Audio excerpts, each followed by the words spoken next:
Welcome to the African History Network show right here on 910 AM, the Superstation, the Future Radio. I'm your host, Brother Michael Imhotep. It is Tuesday, October 5th, 2021, and we are live. Hope everybody's doing well today. People are still recovering from the Facebook apps being down for a good portion of the day on Monday. So still trying to find out exactly what happened there. We know the Facebook whistleblower was on Capitol Hill today. So maybe we'll talk a little bit about that tomorrow. All right. So at the end of yesterday's show, I announced that I would be on Roland Martin Unfiltered on today. Normally I'm on Fridays, and I'll be on Friday also. But his producer contacted me and yesterday asked if I could come on, come on Monday. I said I couldn't do Monday, but I could do Tuesday. So I was on today, and hopefully it doesn't screw my days up. And I think tomorrow's Saturday. Okay, but we discussed the story that a lot of people are talking about, and we posted on our Facebook fan page, the African History Network, about this. But a federal jury in San Francisco has awarded a former contract employee at Tesla, an African-American man named Owen Diaz. They've awarded him $137 million, nearly $137 million in this discrimination lawsuit. Okay. A federal jury in San Francisco has ordered Tesla to pay nearly $137 million to an African-American elevator operator who accused Tesla of ignoring racial bias, ignoring racial abuse he faced while working at Tesla, at a factory for Tesla. So we're going to talk about this case here, and we discussed it on Roland Martin Unfiltered for a little bit today. So we'll let you hear the panel discussion on that topic. It's a very, very interesting case here, and I read there's a good article from the New York Times about this case. And this brother went to human resources to report the abuse, and they were calling him racial names, including the N-word, things like this, it appears. He said a supervisor and other colleagues repeatedly referred to him using racial slurs. Okay. So we'll talk about this. His name is Owen Diaz. All right. His son also ended up working at Tesla and endured apparently verbal racial abuse as well. So we'll talk about that story. And then the U.S. Senate is going to take up the debate on the John Lewis Voting Rights Act on Wednesday. There was a protest outside the White House today. Voting rights activists, including a pastor, a nun, and an architect, and an architect of the Souls to the Polls movement, were arrested Tuesday, October 5th, during a peaceful protest in front of the White House. And they're trying to put pressure on President Joe Biden, Vice President Kamala Harris, to put pressure on the Senate to end the filibuster. Now, late today, Associated Press reported that Joe Biden is hinting that a filibuster carve-out would be used, a carve-out to the filibuster would be used when it comes to the debt ceiling. Okay, when it comes to the debt ceiling, we'll pull this piece up here from the Associated Press also. Okay. Senate filibuster challenge. Yeah, we'll pull this up here. Biden Senate filibuster change on debt, a real possibility. Okay. And if you do a carve out for the debt ceiling, you need to do a carve out also for voting rights as well. But we talked about this on Roland Martin Unfiltered, so we'll discuss that as well. TheGrio.com has a good article from April Ryan. I read April Ryan's piece for The Grio. So I'm not sure if people know that they're going to debate the John Lewis Voting Rights Act in the Senate tomorrow. So we'll be paying attention to that as well. Senator Joe Manchin is still trying to get support for the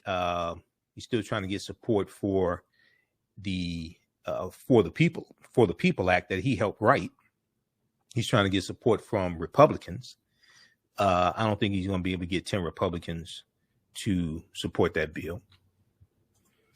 So they're going to end up having to do a carve out for voting rights as well, because you're not going to be able to get 10 Republicans to support that bill, and you're not going to be able to get it passed during the budget reconciliation process either. So you're going to have to do a carve out to the filibuster. So we'll discuss that as well. We talked about this also on Roland Martin Unfiltered as well, so we'll share that segment. On tomorrow's show, we'll talk more about the lawsuit that Benjamin Crump and the family of Henrietta Lacks filed on yesterday, October 4th, which was the 70th anniversary of her passing. We also discussed that today on Roland Martin Unfiltered, but we'll share that segment tomorrow. And yesterday, if you missed yesterday's show, our Monday show, go back and watch it. It's on our Facebook fan page, The African History Network, and our YouTube channel, Michael Imhotep, IMHOTEP. There's also an audio podcast format. Just download the iHeartRadio app and search for The African History Network show. All of our shows, we have, I think iHeart has maybe about 300 of my shows podcasted there. Wherever you get your audio podcast from, search for The African History Network show. So I saw a really good interview today that Joanne Reed did on the Readout with Benjamin Crump and Henrietta Lacks' grandson. Okay, so we'll discuss that again on tomorrow's show, because there's even more information that has come out as well. All right, and we'll do a quick recap of what we covered Sunday in class number 1 of Ancient Kemet, the Moors, and the Maafa, Understanding the Transatlantic Slave Trade, what they didn't teach you in school. That's a 10-week online course that I teach on the weekend. We teach this one on Sunday. It just started up. So next class is Sunday, October 10th. As soon as you register for it, you can watch class number 1. We did almost 3 hours. It's supposed to be 2 hours. We did almost 3 hours. I just kept going. Ancient Kemet, the Moors, and the Maafa, Understanding the Transatlantic Slave Trade, what they didn't teach you in school. This is a 10-week online course. We deal with thousands of years of history and what led up to the transatlantic slave trade taking place. And we do the sessions live. All the sessions are recorded. You can go back and watch it over and over again. You can watch from around the world. You have access to the class even after the class is over with. Okay, so visit our website, AfricanHistoryNetwork.com, AfricanHistoryNetwork.com to register for the 10-week online course. And we'll talk some more about it later on in the show. And we'll post a link here where you can register for it as well. Now, on the African History Network show, we focus on educating, empowering, and inspiring people of African descent throughout the diaspora and around the world. Because right now it's correct wrong behavior. What you do for yourself, what you do to yourself, and what you allow other people to do to you and get away with is based upon what you think about yourself. What you think about yourself is based upon what you have been taught about yourself. What you've been taught about yourself is based upon everything you've read, heard, and seen about yourself. So when you control the radius of a man or a woman's thoughts, you can control the circumference of his or her actions, because the mind can't do or teach what it doesn't know. Now, we deal with a number of different topics here on the African History Network show. We deal with current events in history and politics, education, economic empowerment, entrepreneurship, relationships, love, sex, health issues, and much, much more. Sign up for our email newsletter. Text the word Kemet, Kemet, to 22828. To sign up for our email newsletter, text the word Kemet, Kemet, to 22828 to sign up for our email newsletter. Also visit our website, AfricanHistoryNetwork.com, AfricanHistoryNetwork.com. All right, I want to jump into this first topic here dealing with Tesla. So this is a very, very interesting story here. We're going to go to the clip from Roland Martin Unfiltered here in just a minute. So I read the story from Associated Press and from New York Times. Jury orders Tesla to pay $137 million to a former worker over racist treatment, So the worker is Owen Diaz, African-American man, Owen Diaz. Here he is with his son, Dimitrik. Dimitrik also worked at Tesla. His father helped him get into the company. And from the reports here, Dimitrik also suffered racial abuse. He tried to file a lawsuit, but the lawsuit was thrown out. Now, a federal jury in San Francisco has ordered Tesla to pay nearly $137 million. Pay nearly $137 million to an African-American elevator operator who accused the car maker of ignoring racial abuse he faced while working at a Tesla factory. Owen Diaz said he worked at the factory in Fremont, California for about a year in 2015 and 2016. There, he said a supervisor and other colleagues repeatedly referred to him using racial slurs. He said as a supervisor and other colleagues repeatedly referred to him using racial slurs. He gave an account of his experience in a 2018 article in the New York Times. Now, in an interview on Monday, October 4th, Owen Diaz said he was relieved by the jury's verdict delivered earlier in the day. This was a federal jury in San Francisco. He said, quote, "It took 4 long years to get to this point." He said, "It's like a big weight has been pulled off my shoulders," end quote. Now, he said employees had drawn swastikas and scratched a racial epithet in a bathroom stall and left drawings of derogatory caricatures of African-American children around the factory. So this is creating a hostile environment. Now, I don't know how many people were involved in this, but this is creating a hostile environment. Now, despite repeated complaints, the company Tesla did little to address the behavior, he said. He said, quote, "It's not like they were removing the offensive behavior. They would just let people keep adding and adding. It's not like they were removing the offensive behavior. They would just let people keep adding and adding," end quote. Now, the jury agreed with Owen Diaz's assertion that Tesla had created a hostile work environment by failing to address the racism he faced.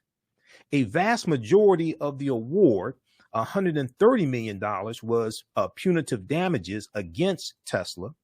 The rest, $6.9 million, was for past and future non-economic damages, to Mr. Diaz.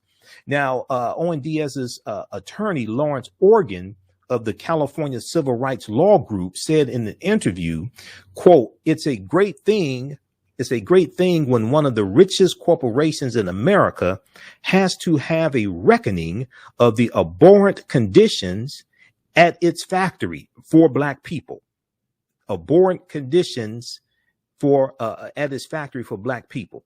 We're going to continue this on the other side of the break. Listen to the African History Network show right here on 910 AM Superstation Future Radio. I'm Michael Imhotep. We'll be back in a few minutes. Black on Purpose Television Network. Yes, Black on Purpose Television Network. All Black, all positive, all the time. The largest Black-owned streaming television network in the world. Bringing our people together worldwide. Controlling our messages, our stories, our way. Black TV the way it should be. Black music, Black history, and more.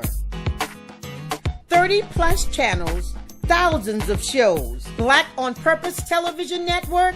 Subscribe now. We all know the cannabis industry is headed toward an uprise in the past decade. What happens when there is a brand that brings this uprise in a blow? The cannabis industry welcomes her uprise. Hustle her hemp. Delivering excellence with pride is her watchword, and how you choose to embrace it makes it a priority. From cultivating rich cannabis into exquisite and tastefully finished CBD products to delivery, Hustle Her Hemp leaves no stone unturned. Hustle Her Hemp's mission is to empower women of color by building business and creating legacies, uniting beauty, health, and business. We are a pure definition of how we want the CBD industry to become in the future. While we are redefining innovation, we bring the same energy to improving the quality of life. Hustle Her Hemp is the new uprise.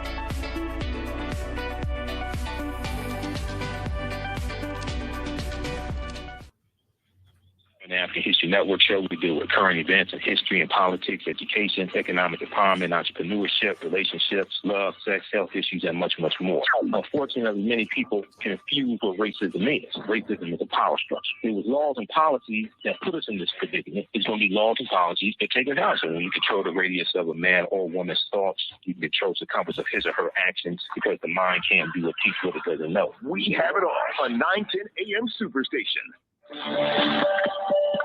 910, the Superstation, Detroit's only African-American talk radio. Welcome back to the African History Network show right here on 910 AM, the Superstation, the Future Radio. I'm your host, Brother Michael Imhotep. It is Tuesday, October 5th, 2021, and we are live. Calling numbers 313-778-7600. 313-778-7600 is the calling number if you have a question or comment. So right before the break, we were talking about this story here. A federal jury in San Francisco has ordered Tesla, the electric car manufacturer, has ordered Tesla to pay a $137 million settlement to an African-American man who alleged racial abuse while working at Tesla. Okay, we're going to go back to this story here. We're going to go to clip 2 from Roland Martin Unfiltered, Shakita. So Owen Diaz worked for Tesla from 2015 to 2016. Now, he was a contract employee. He was an elevator operator. And he testified about racial abuse from his supervisor as well as colleagues. He said a supervisor and other colleagues repeatedly referred to him using racial slurs. He gave an account of his experience in a 2018 article in the New York Times. He also talked about swastikas that were drawn. He said employees had drawn swastikas and scratched a racial epithet in a bathroom stall and left drawings of derogatory caricatures of black children around the factory. Despite repeated complaints, the company did little to address the behavior, he said. Now, the company, let's see. Now, his son also ended up working at Tesla. And he said he reached his breaking point when he witnessed similar racial epithets directed at his son. Okay. Let's see here. Okay. Now, he said it's not like they were removing the offensive behavior. They would just let people keep adding and adding. Now, the jury agreed with Mr. Diaz's assertion that Tesla had created a hostile work environment by failing to address the racism he faced. He said that he reached his breaking point when he witnessed similar racist epithets directed at his son, Dimitrik, who secured a job, his first job at Tesla with his father's help, Owen Diaz's help. He said, quote, "My son watched his father being broken in front of him." Now, in a message to Tesla staff members that was posted on the company's website, Valerie Capers Workman, Workman, Valerie Capers Workman, a human resources executive, noted that Owen Diaz was a contractor with Tesla, not a Tesla employee. And she played down the allegations in the lawsuit. Now, maybe just for the purposes of being accurate, she wants to say he was a contractor and not an actual employee of Tesla. But does that, hopefully she's not trying to say that makes it okay for the type of behavior or the abuse that he endured or what have you. She said, quote, "In addition to Mr. Diaz, three other witnesses, all non-Tesla contract employees, testified at trial that they regularly heard racial slurs, including the N-word, on the Fremont factory floor," end quote, she wrote. Okay. In addition to Owen Diaz, three other witnesses, all non-Tesla contract employees, meaning that they work for Tesla. They're employed by Tesla. They're not contract employees. Three other witnesses testified at trial that they regularly heard racial slurs on the Fremont factory floor, she wrote. While they all agreed that the use of the N-word was not appropriate in the workplace, they also agreed that most of the time they thought the language was used in a friendly manner and usually by African American colleagues. But if he's complaining, if Owen Diaz is complaining to human resources, whoever it is, about the language, even if it's the N-word, the company still should do something about it. Because, see, all African Americans don't play that game. All of us, I don't call people the N-word, and I don't play that game where you call me the N-word. We don't do that. That's a derogatory term. It's not a term of endearment. If you think the N-word is a term of endearment, I would argue you are in an abusive relationship and you should get out. Everybody don't play that. So just because you may have some people who agree, who say, "Oh, well, it was used in a friendly manner," everybody's not friends like that. Now, the company, she wrote in the email, Tesla, she wrote in the email, was responsive to Dr. Diaz's complaints, firing two contractors and suspending another. This is what Valerie Capers Workman, a human resources executive for Tesla, is saying. She said, she wrote in the email, Tesla was responsive to Owen Diaz's complaints, firing two contractors and suspending another. Tesla does not believe the facts justify the verdict, she wrote, but acknowledged that the company was, quote unquote, not perfect in 2015 and 2016. What does that mean? The company was not perfect. She said, quote, "We're still not perfect, but we have come a long way." Okay, you came a long way since when? 2015, 2016? When the allegations were made, you came a long way since when? See, when you have somebody who is a human resources executive for Tesla, who says the company has come a long way, the company's not perfect. She acknowledged that Tesla was not perfect in 2015 and 2016, and we're still not perfect, but we've come a long way. I have a whole lot of questions from a statement like that. Now, Owen Diaz sued Tesla alongside his son and another former African-American employee, but only Owen Diaz's claims made it to trial. His son's claims did not make it to trial. It was not clear whether Tesla planned to appeal this verdict and the damages award. All right. So this is good news. And when Africans complain about a racially abusive environment, racially charged environment, you know, you have to take action. Yeah, you Now, what I have not been able to ascertain is how many Tesla employees or contract workers, how many individuals were involved in the racial abuse. So they fired two, I think they fired two contractors and one non-contract person. Okay. But how many people were involved?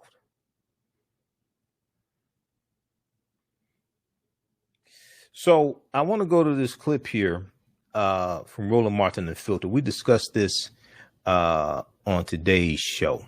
Let's go to clip 2, Shakita. All right, folks, Tesla, they got to pay $137 million to a former black worker who said he suffered racial abuse at the electric car maker's San Francisco Bay Area factory. A San Francisco jury concluded the elevator operator, Owen Diaz, was subjected to racial harassment and a hostile work environment. He worked at the Fremont factory in 2015 and 2016. He said he faced daily harassment from coworkers, including the use of the N-word, and that swastikas and racist graffiti and drawings were displayed around the plant. That's a whole lot there. Man, $137 million, Michael. Bottom line is racism. Y'all want to keep playing games with it? Now you got to pay up. Yeah, Roland, now they have to pay up, but also when you study this case, he made numerous complaints to, it appears, human resources. He made numerous complaints and they were ignored also. So, this is huge. And an HR executive from Tesla is trying to downplay the severity of it, but it's like, no, the jury disagreed with that. So $137 million judgment. So, yeah, they have to pay up on this one. As they say, Teresa, you going to learn today. Absolutely. You know what? This black elevator operator is another black man. He's an individual. He is not a piece of trash. He is an individual who works for $1 billion company, and he needs to be treated with respect. Because without him, some of those people wouldn't be in their office making some of those big decisions. So we need to respect our service. We need to service workers, and we would respect those who respect us daily. So good for him. All right, Mustafa. Well, let's put it into perspective. Elon Musk is worth $200 billion as of yesterday, and it continues to go up. So this brother deserves every penny that he gets, and hopefully Tesla will get its act together to make sure that this type of behavior never happens again. So if you want to be a part of a new clean economy and tell the world that, you want to see change happen, change has to start within your organization. And leaders should also lead. Michael, Mustafa, Teresa, certainly appreciate y'all joining us today. Okay, pause it right there. Early, so let me explain to you. Pause right there. We are here. Okay, we're going to go to clip 1 here in just a second. So in the article from New York Times, now, once again, just clarification here. Valerie Capers Workman, human resources executive, said that the company was responsive to Mr. Diaz's complaint, firing 2 contractors and suspending another. Apparently it wasn't enough. Now, in the piece from the New York Times, they have a link to the 2018 interview that they did with Diaz, and they ran this story. The New York Times ran this story here in 2018. Some of you may have seen it. Menial tasks, slurs, and swastikas. Many black workers at Tesla say they face racism. African-American workers have reported threats, humiliation, and barriers to promotion at the Tesla plant. The automaker says there is no pattern of bias. Now, this article is from November 30th, 2018. And here's Owen Diaz on the right and his son, Dimitri. Okay. And Owen Diaz is the one that won a lawsuit today. But in this article, they talk about the racial epithets being yelled at them and things like this, being called the N-word, etc. And apparently from his description is the N-word in with ER, not A. Okay. Now, I'm not with either one of them, but still, okay, that's, you know, now this took place between 2015 and 2016. There's a time of the presidential election, the 2016 presidential election, that dumbass Donald Trump, and making many white people feel comfortable with their white supremacy. I don't know how big of an impact it had with this, but I wouldn't be surprised if it played a part. Okay. All right. So we have that story. Now, I want to go to this other story here. So the John Lewis Voting Rights Act is going to be debated in the Senate on Wednesday. Okay. Wednesday, October 6th. And there was a protest outside of the White House today. It was a Voting Rights Act protest. April Ryan has a good piece here for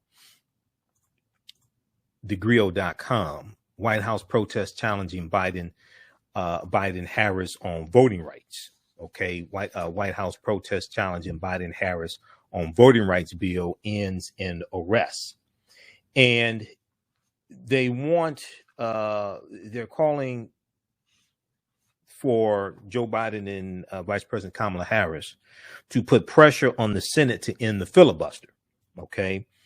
Voting rights activists, including a pastor, a nun, and an architect of the Souls to the Polls movement, were arrested Tuesday during a peaceful protest in front of the White House. The small group started their demonstration around Black Lives Matter Plaza in Washington, D.C., and ultimately crossed the barrier at the White House, resulting in them being criminally charged by the United States Secret Service. Ben Jealous was also arrested. Ben Jealous, former president of the NAACP, he was also arrested as well. Now, Ben Jealous told the Grio that the mission of the demonstration, there's a picture of some of them being arrested. And there's some, there's white nuns and white nun and some white people with them also. Now, as I said on Roland Martin Unfiltered today, those 200,000 women that were out this past weekend protesting for reproductive rights and things like that, I totally understand that, but they have to be involved in this fight, because if voting rights is framed as an African American issue, we're going to lose in the Senate. If voting rights, I've said this before, and a lot of people don't understand this. They keep trying to make it a black issue. It's not. No, it's not. If voting rights is an American issue, if you try to make this a black issue, you're going to lose in the Senate. There's only 2.5 black people in the entire U.S. Senate. And I say half because Senator Tim Scott of South Carolina, half the time he doesn't act like it. And I'm not even sure if Tim Scott supports the John Lewis Voting Rights Act or the bill that Joe Manchin helped write, the Freedom to Vote Act. I'm not even sure if Senator Tim Scott supports that. But you're going to need 10 Republicans. You're going to need 10 Republicans to vote for this bill. Otherwise, it's going to fail. Okay. And then you're going to have to do a carve out. All right. But if you don't have 10 Republicans to vote for this bill, it's not going to work. Okay. Now, let's go back to this article here from the Grio quickly. Then we're going to go to this clip because we talked about it on Roland Martin Unfiltered today. So Ben Jealous said he wants Joe Biden to, quote, call on the Senate to remove the filibuster as an obstacle in passing voting rights. Okay. And they're out protesting today because the Senate takes up the John Lewis Voting Rights Act on Wednesday. They're going to debate that in the Senate on Wednesday. Now, the filibuster, a parliamentary procedure in the United States, is used to delay or block a vote on a bill, usually by the political party in the minority, and has been used for decades. The filibuster has been amended by both Democrats and Republicans to allow a simple majority for presidential nominees. judicial appointments and Supreme Court confirmations, rather than the 2/3 majority the filibuster requires for most legislation in the 100-member Senate chamber. Okay, you're going to have to do a carve out to the filibuster to get the George Floyd Justice and Policing Act passed, because no Republicans are going to vote for that. No Republicans are going to vote for the bill. You didn't have any Republicans in the House of Representatives that voted for the George Floyd Justice and Policing Act. That bill passed March 3rd, 2021 by a vote of 220 to 212. 212 Republicans voted no on the George Floyd Justice and Policing Act in the House of Representatives. The only people that supported that were Democrats. Now, the recent arrest outside the White House also happens to fall on National Education Week, National Voter Education Week, as well as the eve of the United States Senate debate on the John Lewis Voting Rights Act scheduled for Wednesday. Okay, and this is why they were out there, to put pressure on the Senate, because they're going to debate the John Lewis Voting Rights Act bill in the Senate on Wednesday. Okay, read the rest of this article here from thegrio.com. Great article by April Ryan, White House correspondent for the Grio. White House protests challenging Biden on voting rights bill ends in arrest. Now, this evening, there was an article from the Associated Press. Biden Senate filibuster change on debt a real possibility. Okay, now Biden's already said he supports changing the filibuster back to a standing filibuster. He even said that about 3 months ago in the CNN town hall debate. CNN town hall meeting with Don Lemon. Okay, a lot of people don't talk about the fact that he said that, but yeah. So you have to get that voted on in the Senate and get Manchin and Sinema on with that as well. And Joe Manchin is against getting rid of the filibuster, but changing it, you got a better chance of doing that. And the other thing is the Freedom to Vote Act that Joe Manchin helped write with Senator Raphael Warnock of Georgia. You're not going to get 10 Republicans to vote for that, which is going to force his hand. And because he said he can get 10 Republicans to vote for that bill that he wrote, he's not going to be able to get 10 Republicans to vote for that bill. It's not going to happen. For Republicans, really it's not in their best interest to support it, because they are trying to tank the Biden administration, and they're focused on suppressing the vote. Now, if they wanted to make it easier for people to vote, okay, if Republicans wanted to make it easier for people to vote, then they would support the bill. It's not in their interest to make it easier for people to vote. They want to suppress the vote because they are overwhelmingly white, and white people have a declining population in the country, as the 2020 census shows us. This is the first time since 1790 that the percentage of white people in this country dropped below 60%. Biden's Senate filibuster change on debt a real possibility. This is from the Associated Press. This deals with the debt limit. To get around Republicans' obstruction, President Joe Biden said Tuesday that Democrats are considering a change to the Senate filibuster rules in order to quickly approve lifting the nation's debt limit and avoid what would be a devastating credit default. The president's surprise remarks come as the Senate is tangled in a fiscally dangerous standoff over a vote that's needed to suspend the nation's debt limit and allow the federal government to continue borrowing to pay down its balances.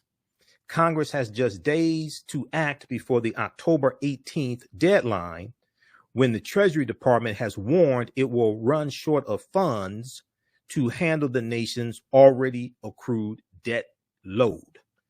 So people are saying, well, wait a second, if you do a carve out for the debt limit, okay, then you need to do a carve out for voting rights, for the Voting Rights Act, John Lewis Voting Rights Act, the Freedom to Vote Act, and the George Floyd Justice and Policing Act also, because you're not going to get Republicans to support that.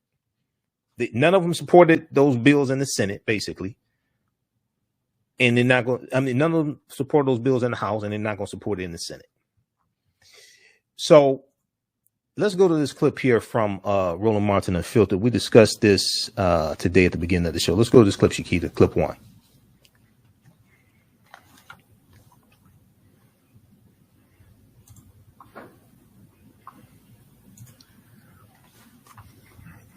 Okay, you may have to take it off mute.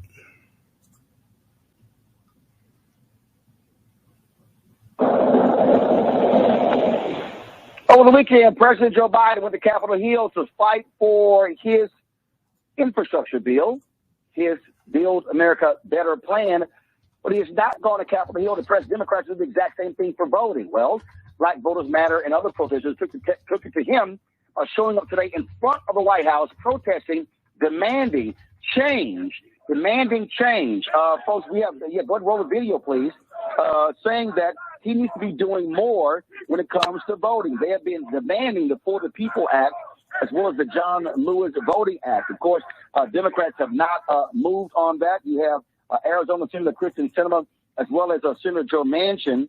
Of course, they are standing in the way of that. We've not seen, again, any action taking so far on these voter bills. What we're seeing the protests continue, come back, making it plain that they actually want to see more things done to get voting rights in this country. And so that's one of the things that you're seeing. They were here in D.C., as I said, fighting to get those voting rights. And so they want something to be done about this very issue.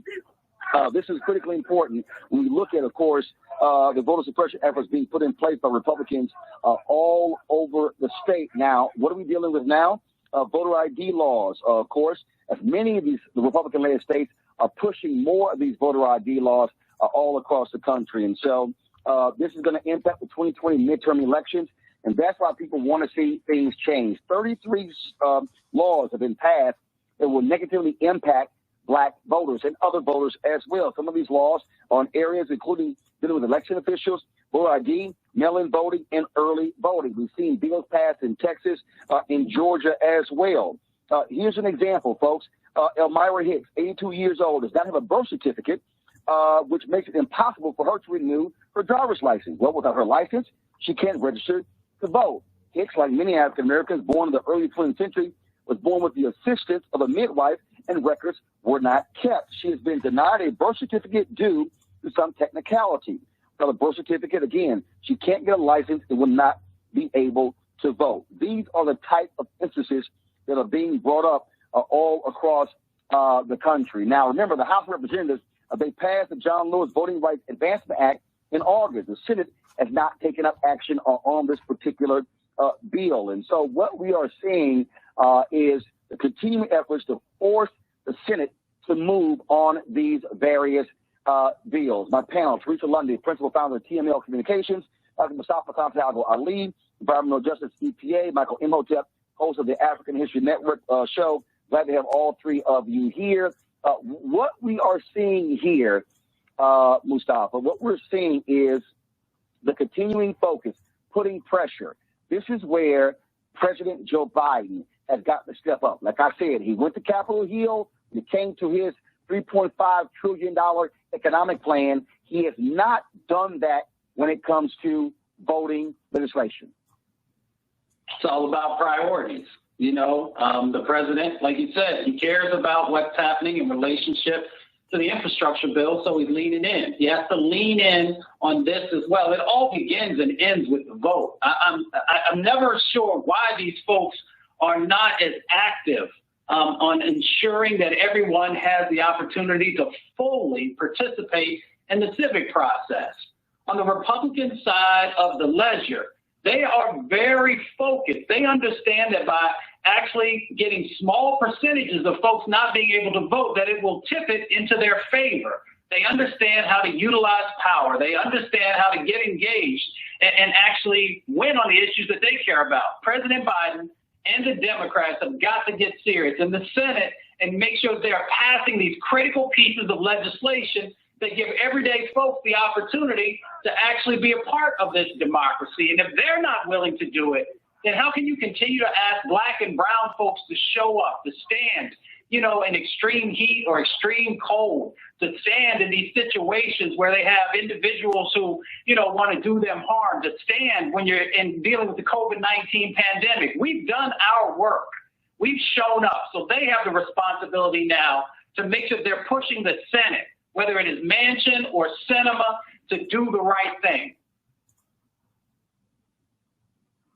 Teresa, again, it's about pressure. It's about President Joe Biden using his power, leaning on these senators.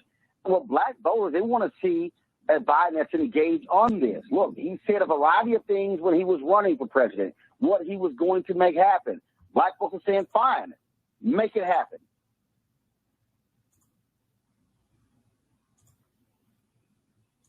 We can't hear you, Teresa. Teresa, we can't hear you.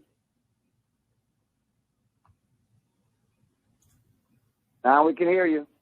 Perfect. Sorry about that. Anytime you have 19 states that pass 33 new laws that make it harder to vote, it always is a very interesting process when it comes to the African-American voice and what it actually means in the voting process. So states, have been putting up stricter laws, but I also think that it's also an attention to the Commonwealth. So when we look at Republican-led Senates and Republican-led Houses and some of the votes that are happening, it's happening because, again, they are trying to ensure that people in black and brown communities are not really receiving the funds that are necessary.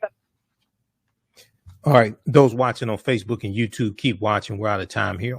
We're out of time here on 910 AM Superstation WFDF.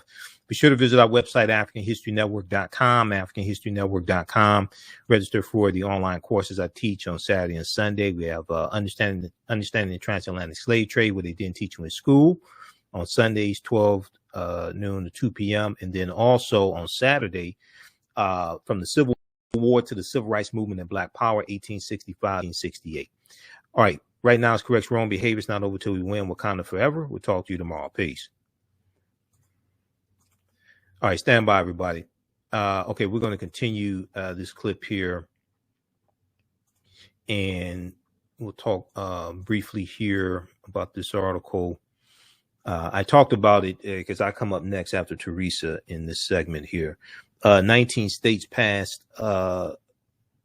this year laws to restrict voting, new tally fines. This article is from October 4th, 2021, CNN. MSN.com also picked up this article as well. Okay, we're going to go, let me cue this clip up here because we're only on 9:10 a.m. for 1 hour, Monday through Friday. Okay, stand by. Let me cue this clip up here.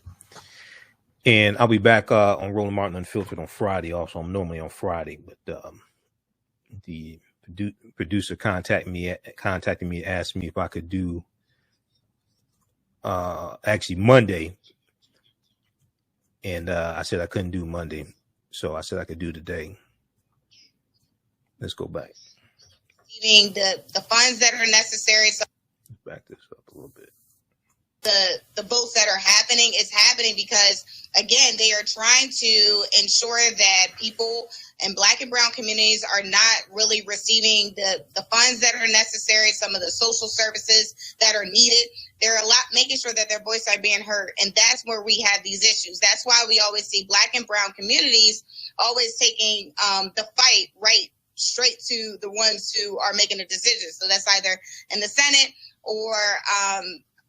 or in Congress or at President Biden's feet. But again, what Mustafa said, it's about priorities. And I think the Biden administration really needs to really maintain the promises that were made in the beginning that really secured his vote.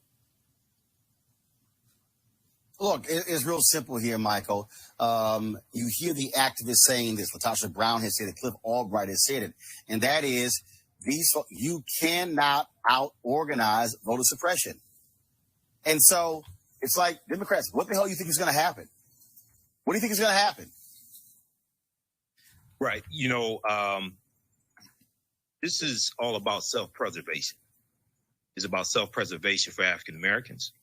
It's about self-preservation for Democrats in the House of Representatives in the 2022 midterm election. It's about self-preservation also for Democrats in the Senate that are up for re-election as well. You have 19 states that have passed 33 new voter restriction bills. States where it's already hard to vote are passing more voter restriction bills. And then you also had 25 states that passed 62 bills to make it easier to vote. So states where it's easy to vote are making it easier to vote. Biden was here in Michigan today. He was in Howell, Michigan today, pushing his infrastructure bill, which is needed. But you also need to go on a tour. You also need to go to certain states. I think you should go to Arizona, and I think he should go to West Virginia and do a speech there about voting rights. But we have to, I can't stress this enough. If voting rights just remain a black issue, we're going to lose in the Senate. Okay, it has to be expanded because this impacts more than just black people. When you have these voter restriction bills, you have 38 million disabled Americans who are registered to vote. Okay, when you talk about restricting mail-in ballots, you're talking about hurting them. We just saw the women's reproductive activists, about 200,000 of them, assembling this past weekend. When you talk about restricting voting rights, okay, you're talking about hurting white women. You're talking about hurting college students. Okay, so this, I love John Lewis. I understand 65. I understand the Voting Rights Act, but this is bigger than just a black issue. And lastly, Roland, notice how silent corporations have gone. Because, see, corporations were putting out memos and things like this just a few months ago on voting rights. They've gone completely silent. Okay, so also pressure has to be put back on corporations as well to speak up and put pressure on politicians also, like Manchin and Sinema, who they help finance. Well, again, I mean, that absolutely has to happen. That's why Black Voters Matter. They're doing what they're doing, and so we certainly support what they're doing. All right. So so in that segment, we didn't mention that the Senate is taking up the John Lewis Voting Rights Act on Wednesday. So the debate on the bill starts Wednesday. If we look at this article here from CNN, 19 states passed this year laws to restrict voting, new tally finds, October 4th, 2021. And the tally was done by the Brennan Center for Justice. 19 states have enacted 33 new laws. Now, also 25 states have passed 62 new laws to expand voting rights as well. The states where it's already hard to vote are passing laws to make it harder. The states where it's easier to vote are passing laws to make it easier. Okay.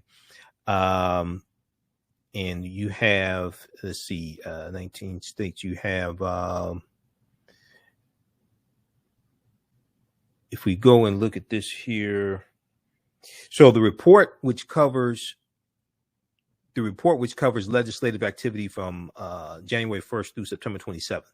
4 states bundled together an array of new voting restrictions into single omnibus bills: Texas, Florida, Georgia, and Iowa. Now, 4 states, Arkansas, Montana, Texas, and Arizona, passed multiple laws to restrict voting. Okay, passed multiple laws to restrict voting. Arkansas, Montana, Texas, and Arizona. Many state laws hit on common themes. 7 of the state laws, for instance, imposed tougher identification requirements to cast ballots. 7 states also shortened the window to apply for a mail-in ballot. Okay. The report also highlights a growing divide in the country. Some states have headed in another direction and have lowered barriers to voting. In all, 25 states have enacted 62 laws that expand voting access, Brennan Center for Justice researchers concluded. Okay, so I can't stress enough that if you go to the Senate and this is just a black issue, you're gonna lose in the Senate. You have to expand this. And this is something that Reverend William Barber with the Poor People's Campaign and Moral Mondays, this is something he realizes, because when you talk about these voter restriction bills, there's 1,700 fewer polling places today compared to in 2013, and compared to 2013 before Shelby County versus Holder U.S. Supreme Court case struck down Section 5 of the Voting Rights Act. There's 1,700 fewer polling places. There were 868 fewer polling places in the 2016 presidential election. And that goes back to Shelby County versus Holder. And that U.S. Supreme Court case struck down the pre-clearance in the Voting Rights Act, because prior to Section 5 being struck down and weakened, any changes that a county or a city wanted to make to polling places, locations of polling places, how many weeks you can have early voting, things like that, they had to get clearance from a federal judge. Well, Shelby County versus Holder struck that down, and within 24 hours, when you research this, within 24 hours of that Supreme Court decision, states started passing new voter restriction bills to suppress, especially the African-American vote, but college students, people who, Latinos, people who lean more Democratic, but especially African-Americans. This article here is by Ari Berman. Ari Berman wrote a series of articles leading up to the 2016 presidential election dealing with the voter restriction and the attack on voting rights that were taking place, the voter suppression tactics that were being used. There are 868 fewer places to vote in 2016 because the Supreme Court gutted the Voting Rights Act. 868 fewer places. What you have to have you have to have a coalition of people from different segments of the population that are affected by these voter restriction bills.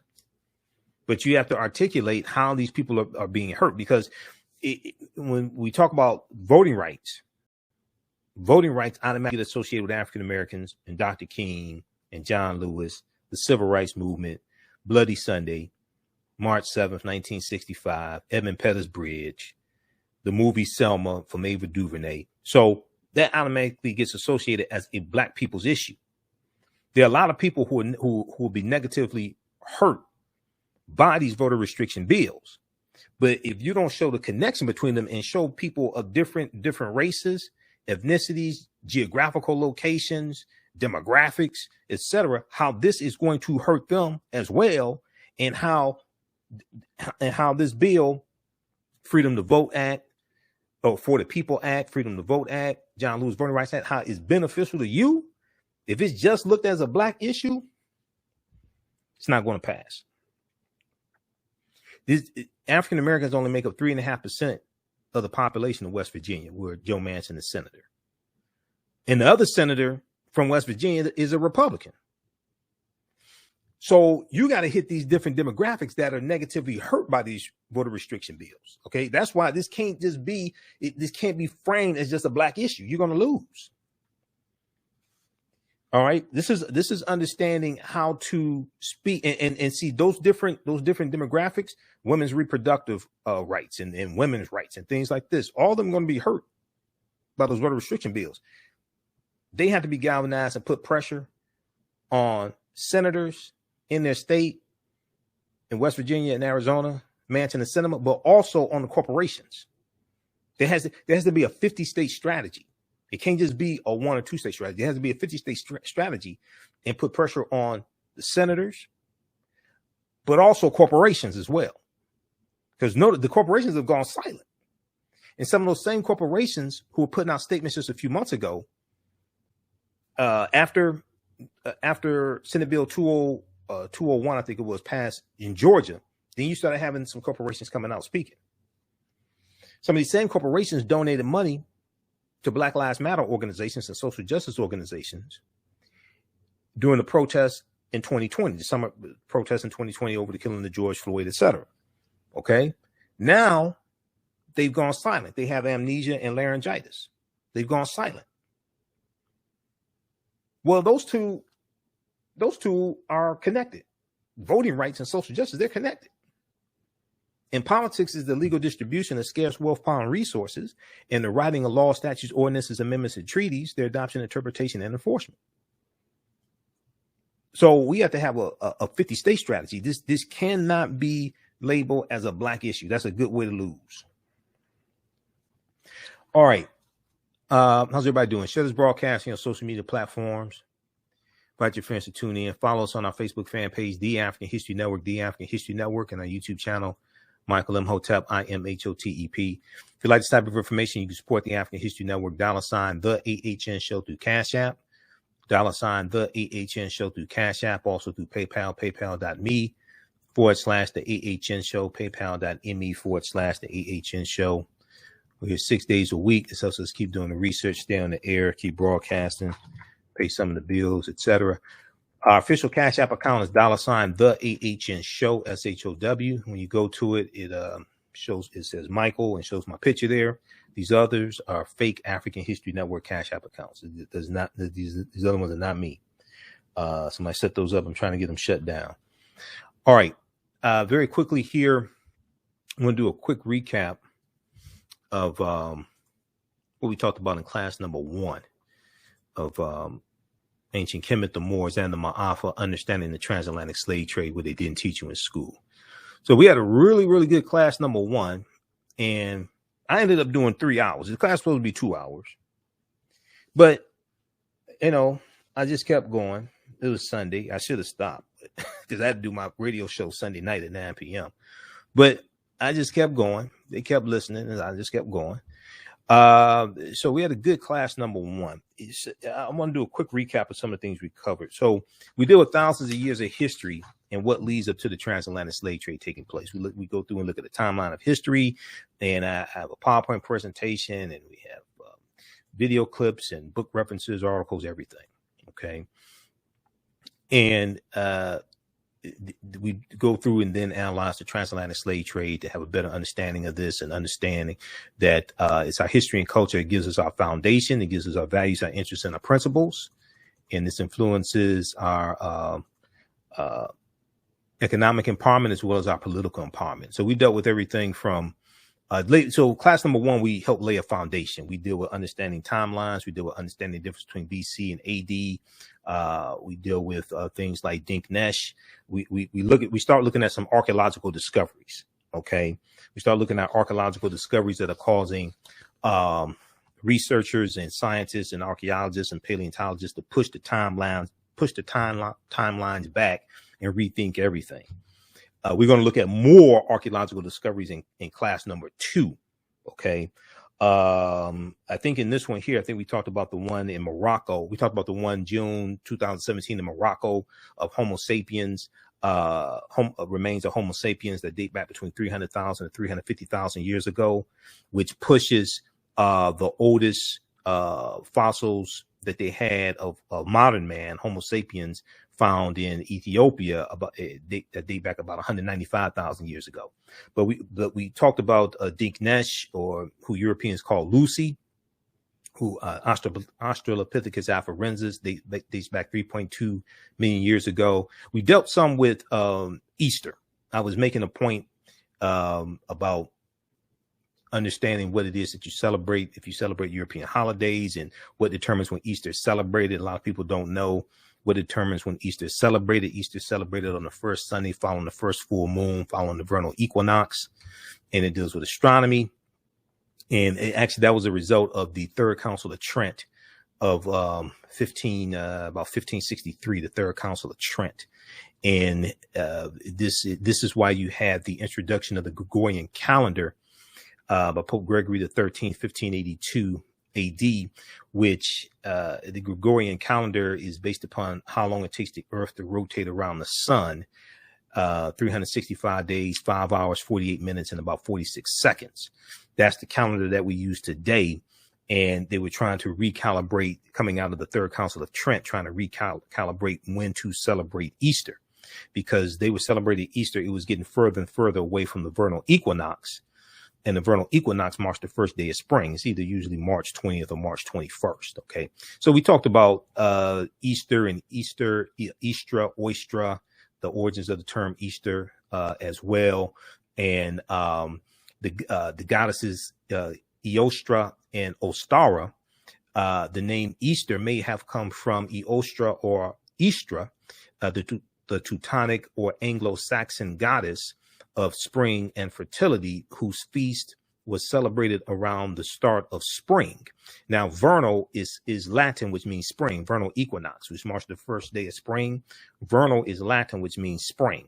Okay, vernal in Latin means spring. And she is associated with the hare and egg, both symbols of creation.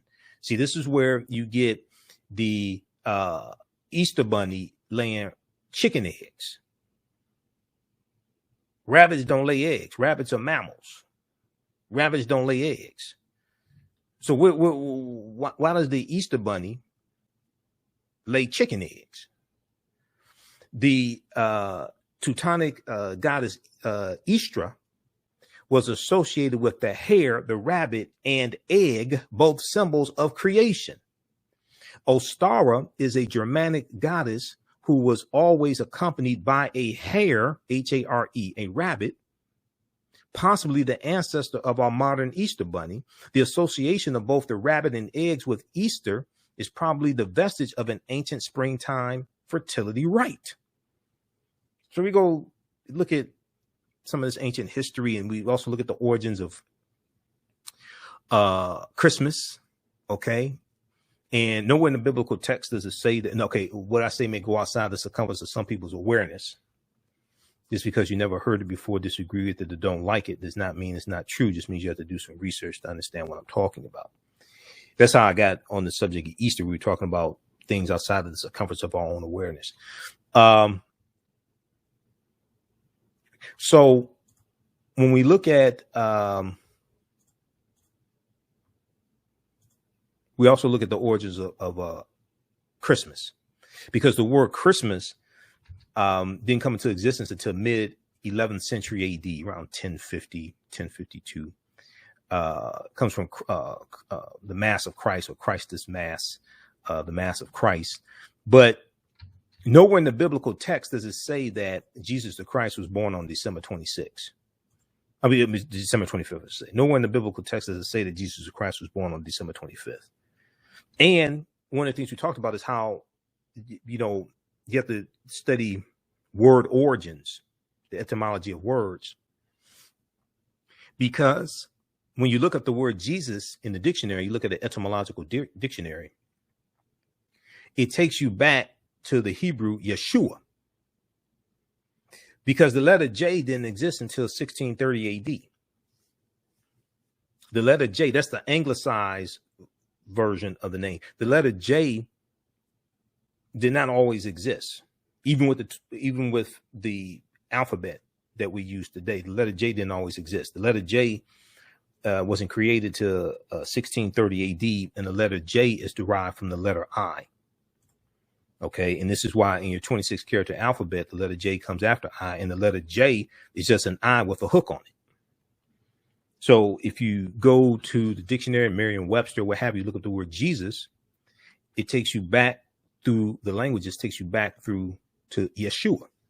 Okay.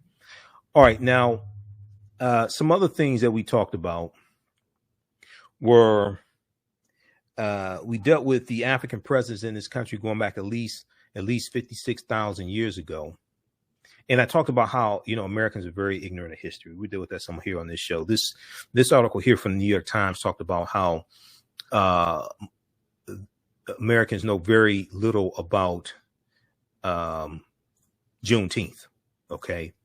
And if they know very little about Juneteenth, they probably know very little really about the history of slavery as well. So read this article here from the New York Times.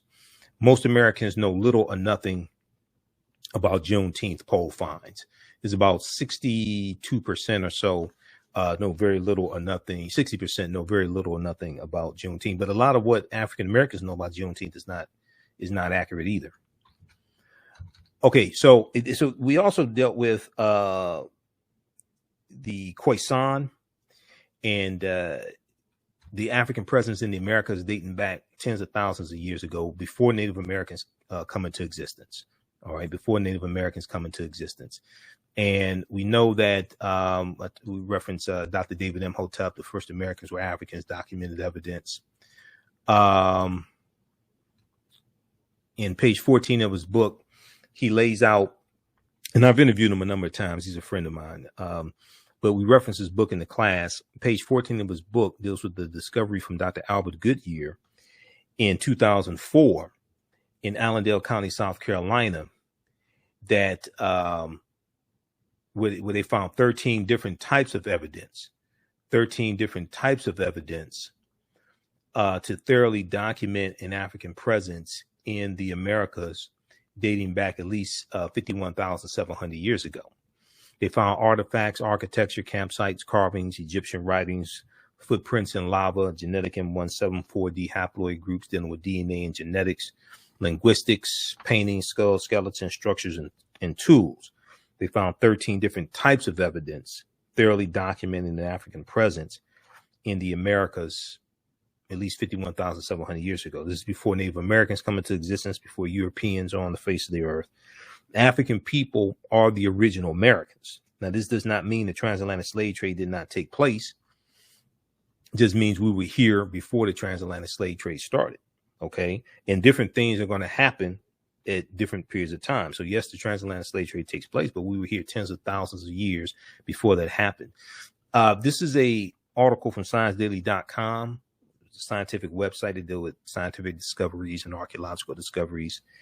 November 18th, 2004, they have this article dealing with Dr. Albert Goodyear and his discovery in South Carolina. New evidence puts man in North America 50,000 years ago. So they talk about the discovery there.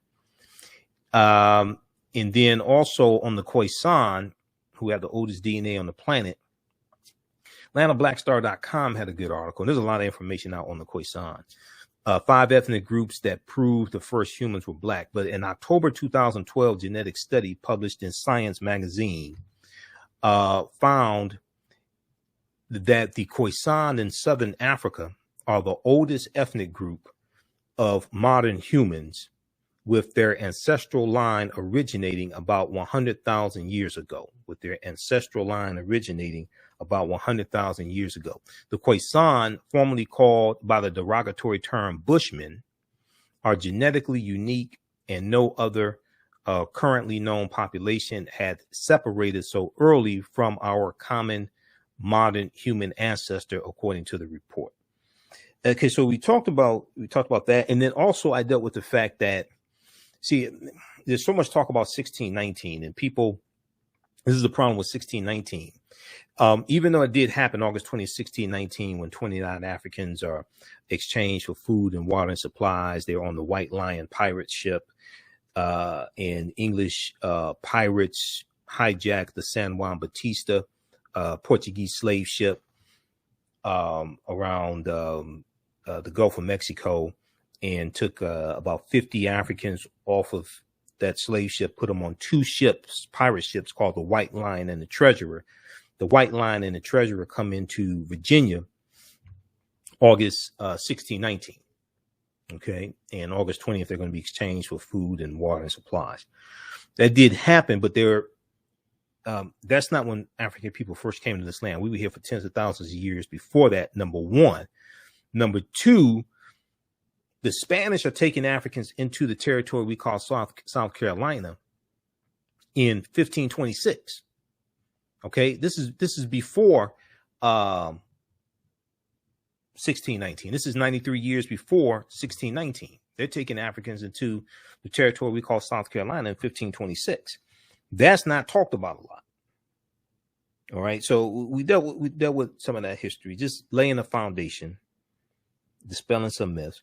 I also talked about the fact that Malcolm X used the term African American in the Ballad of the Bullet, March 29th, 1964, because the term African American was not created by Reverend Jesse Jackson. He reintroduced the term.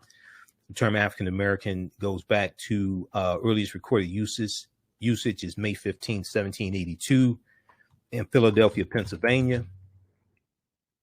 Malcolm used the term African American in the Ballad of the Bullet, but also we were calling ourselves African Americans in 1960. Now, Professor James Small is one of my teachers. He's told me that personally. We were calling ourselves African Americans in the 1960s. The term Afro American dates back to the 1830s. So you have, and if you go to 1898, you had the Afro American Council, founded by Bishop Alexander Walters and T. Thomas Fortune. Right around 1890, 1892, you have the National Afro American League. Right around 1882, you have the Afro American newspaper, Black-owned newspaper, founded in Baltimore. They're still there. They still exist. So Afro American wasn't created in the 1960s. It just resurfaced. African American wasn't created in late 1980s, 88, 89 by Jesse Jackson. No. Read this article here.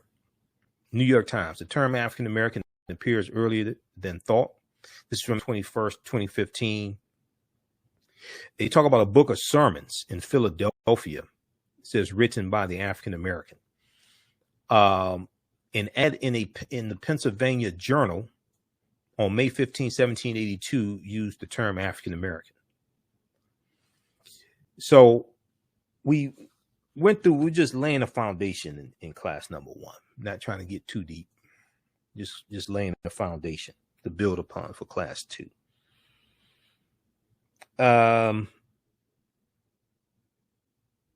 We also talked about how Americans are very ignorant of history. So there was a study from, we've talked about it here before, January 19th, 2021, CBS News ran this story that dealt with how most Americans don't know what's in the U.S. Constitution. January 19th, 2021. Most Americans don't know what's in the U.S. Constitution. And this also ties into history as well, in understanding law, Constitution, all of this. This is why those dumbasses that were there for the insurrection, January 6th, said the president sent us here. Dude, you trespassing. The president doesn't control the U.S. Capitol building. He controls the White House, or she controls the White House. U.S. Capitol building, that's a separate branch of the federal government. That's the legislative branch. The president doesn't control the legislative branch. But so read this article here. They go through and talk about the inauguration and everything, because this is January 19th, 2021. So this is the day before the inauguration. Okay. They talk about the 12th Amendment to the U.S. Constitution, and the Constitution, 7,500 words, and the 12th Amendment, they were certifying the Electoral College votes, all of that. Okay. And they go out on the street and they ask people questions about the Constitution, but just basic questions like name the three branches of government. A lot of people can't do that.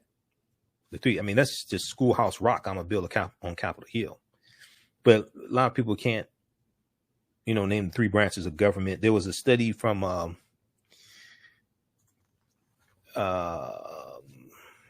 couple years ago.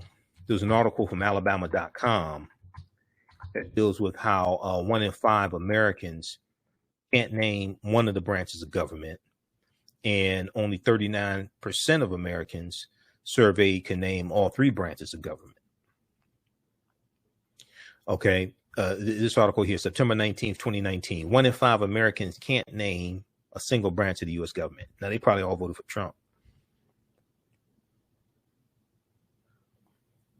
Amberg Public Policy Center's Civic Knowledge Survey found only 2 in 5 American adults, or 39%, could correctly name the three branches of the executive, 3 branches of government: executive, legislative and judicial.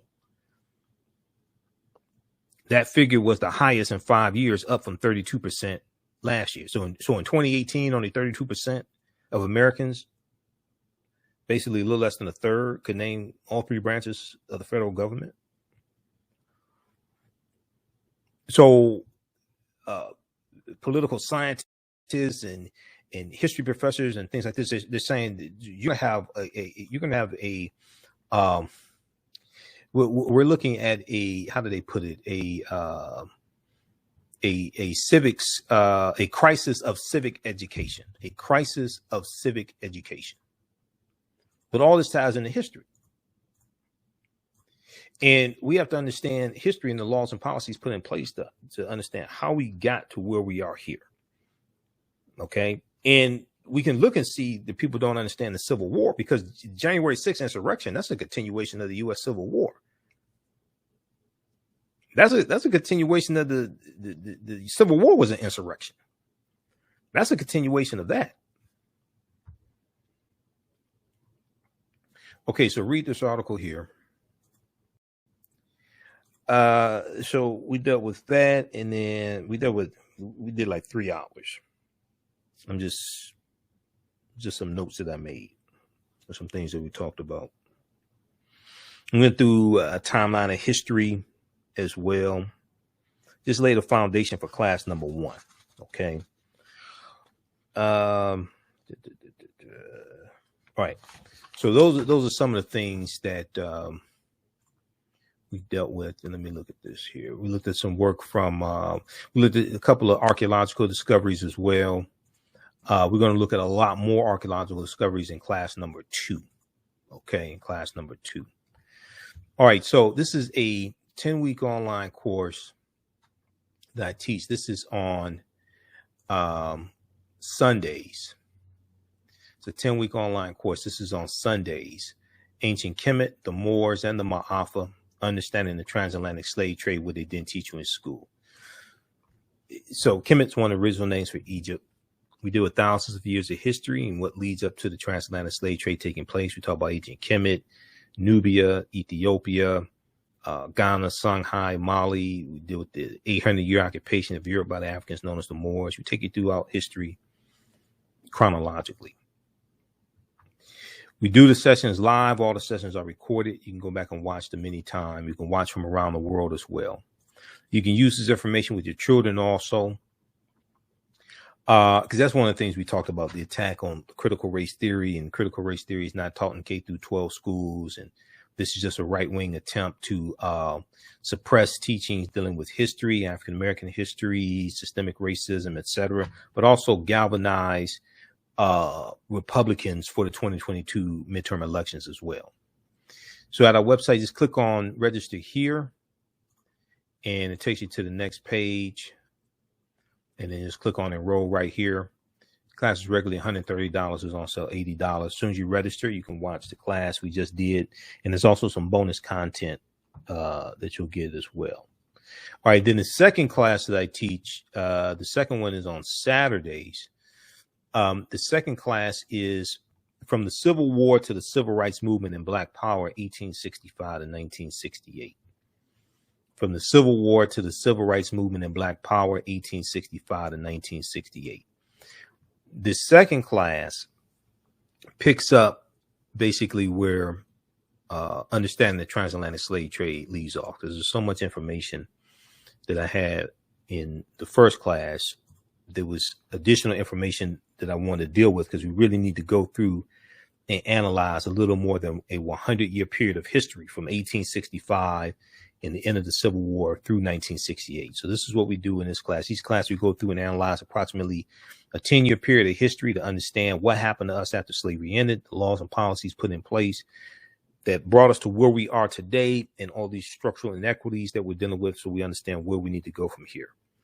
And when we go through the late 1880s, in the 1890s, early 1900s, we see the voter suppression tactics that are being used to suppress the African-American vote, because we were, during Reconstruction, we elected about 2,000 African-American elected officials. And we're going to see states like Mississippi with the Mississippi Plan of 1890. We're going to see states change their state constitutions to suppress the African-American vote and institute poll taxes and literacy tests. And in some cases, like in Louisiana, institute property ownership requirements, because Louisiana, they changed their state constitution in 1901. South Carolina does in 1895, and with the Mississippi State Constitution of 1890, with that change, they instituted poll taxes and literacy tests. That was known as the Mississippi Plan, and that became the model that other Southern states adopted to suppress African Americans as well. Now, this is at a time, 1890, African Americans were the majority of the population in Mississippi. Okay, and they said, when they said we are here to exclude the Negro, when it came to why they're having this state convention, they said we came here to exclude the Negro. They're trying to lock us out of voting rights. Okay, they're trying to lock us out of voting. They're trying to lock us out of political power. And this was a continuation of ending Reconstruction. And after Reconstruction ends, we're going to see a reversal of the rights African Americans had, an attack on that, and a rise in domestic terrorism against us as well. Okay, so we deal with this. So we take you through Reconstruction, Jim Crow era, World War I, World War II, Great Migration, 1915, 1970, Civil Rights Movement, Black Power Movement.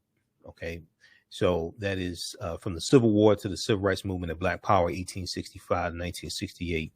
That class is on sale $70, regularly $130 on sale, limited time only. As soon as you register, there's a couple you can watch. There's a couple classes, previous classes you can watch.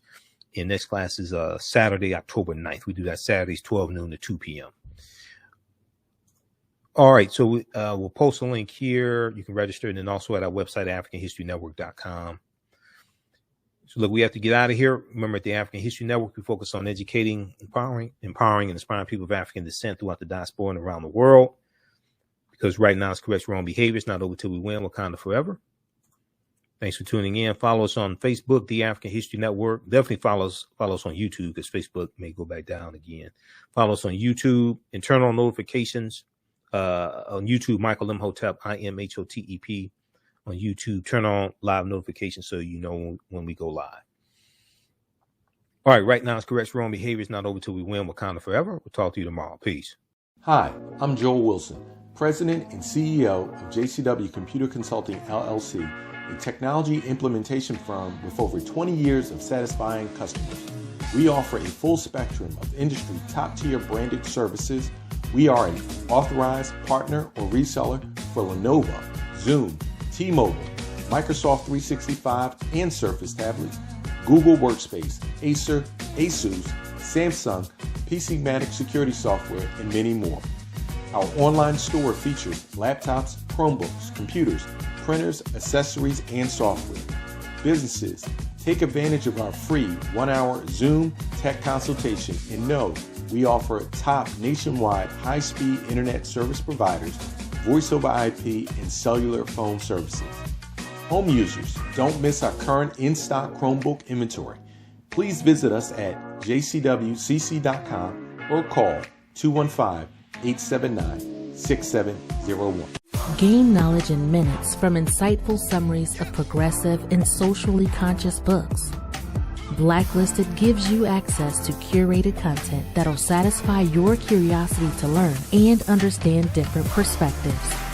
Empower yourself through inspirational and actionable ideas.